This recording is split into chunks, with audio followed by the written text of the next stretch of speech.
You thought you knew everything about racing anime, didn't you? Well, Cinderella Gray just threw that assumption straight into the trash. And what I am about to tell you will completely flip your understanding of what this genre can actually achieve. But 30 minutes into the first episode, I found myself grabbing my phone to cancel my evening plans because there was absolutely no way I was stopping this marathon. They're missing the point entirely. This isn't about racing at all. It's about something much darker, much more twisted, and infinitely more brilliant than anyone expected. And trust me, by the time you understand why, you'll be doing the exact same thing. I was skeptical too. Another horse racing anime? Really? Gray isn't just racing against other horse girls. She's racing against time itself. And the consequences of losing aren't just about trophies or rankings. They're about existence. Every time she crosses the finish line in second or third place, she's making a choice between her own dreams and her friend's humanity. They took the most innocent, wholesome genre possible and turned it into a psychological horror masterpiece disguised as cute girls doing cute things. Gray discovers that the racing system isn't natural. It's not some magical world rule. It's manufactured. There's someone behind it, someone who's been orchestrating this entire nightmare, and their identity will make you question every single character interaction you've seen up to that point. The contrast is absolutely devastating. It's someone who's been there since episode 1, someone Gray trusts completely, someone who's been pretending to help her while systematically destroying everyone around her. Gray has known this person's true identity for months. She's been playing along, pretending to be ignorant, because she's been planning something that nobody, not even the audience, saw coming. But for everyone who's ever been trapped in the system, and the way she's going to do it involves every single person who's ever underestimated her, every friend who's forgotten her, and every authority figure who's been complicit in the system.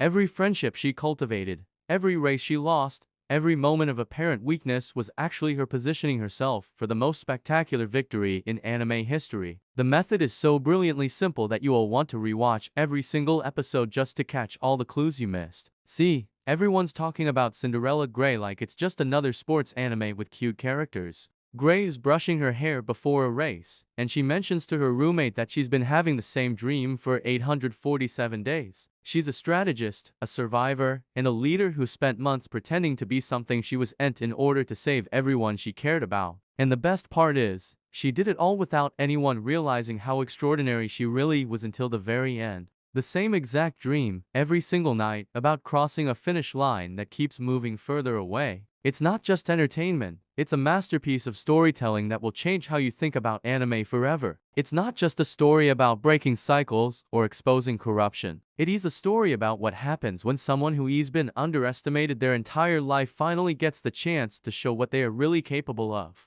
She saves everyone who ever participated in this system, restoring their memories, their personalities, their connections to each other. But more than that, she exposes the entire corrupt system to the world, ensuring that no one will ever have to go through what she's been through. She's the underdog, the quiet one, the horse girl who's going to rise through the ranks with friendship and determination. Standard anime playbook, right? Wrong. Dead wrong. The cheerful teammate who used to make everyone laugh. She lost her sense of humor in the spring championship. Those were strategic moves in a game so complex that even the person controlling the system doesn't realize they are being played. And what she's been collecting is the ability to reverse everything. Not just the current race, not just the current season, but every single race that ever happened in this corrupted system. The strategist who could predict every opponent's move. She can barely remember her own name now. Every race determines not just who wins, but who gets to continue existing in their current form. The losers don't just lose races, they lose pieces of themselves, their memories, their connections to the people they love. The story follows Gray, and right from the start, you think you've got her figured out.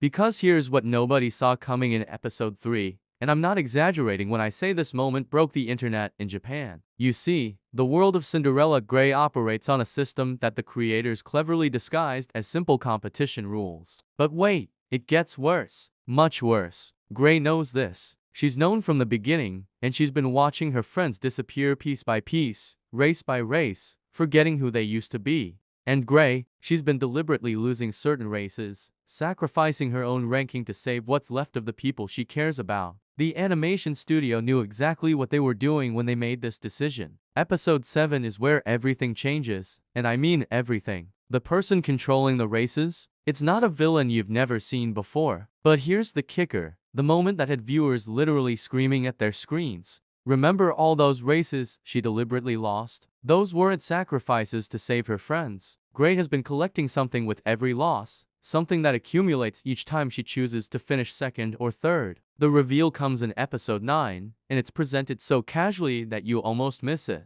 That's when you realize she's been living this nightmare on repeat, over and over, watching her friends lose pieces of themselves, watching the corruption spread, dying at the end of each cycle, and then waking up back at the beginning with her memories intact. But this time is different. This time, she's figured out how to break the cycle permanently. Not just for herself, she's going to win. Not just the race, but the entire game. The final episodes are a masterclass in payoff. Every seemingly innocent moment from the early episodes reveals itself as a crucial piece of Gray's plan. And the best part, the victory isn't just personal. When Gray wins, she doesn't just save herself. The ending is so satisfying, so perfectly executed, that you'll immediately want to start the series over again just to appreciate how every single detail was planned from the beginning. But here's what really makes Cinderella Gray special. What elevates it from great to legendary. Gray isn't just a horse girl who got lucky or stumbled into heroism. This is why Cinderella Gray is breaking records, why it's the most talked about anime of 2025, and why you absolutely cannot afford to miss it.